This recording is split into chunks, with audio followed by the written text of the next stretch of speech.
Peripheral neurosis എന്ന അസുഖം ബാധിച്ച് 5 വർഷമായിട്ട് കട്ടിലിൽ തന്നെ കിടക്കുന്ന ആളാണ് ഈ ശൈലജ ചേച്ചി.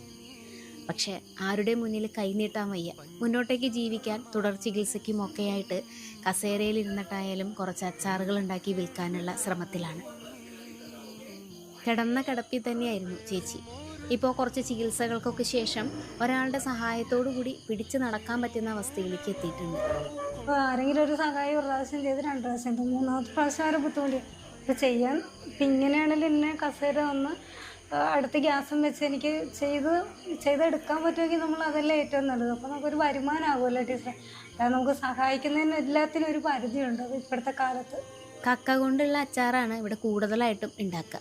ഇത് മാത്രമല്ല, നിങ്ങൾ പറയണതനുസരിച്ച് ഏത് അച്ചാർ വേണമെങ്കിലും ഉണ്ടാക്കി തരും, എവിടേക്ക് വേണമെങ്കിലും കൊറിയറും ചെയ്തു തരൂ കേട്ടോ.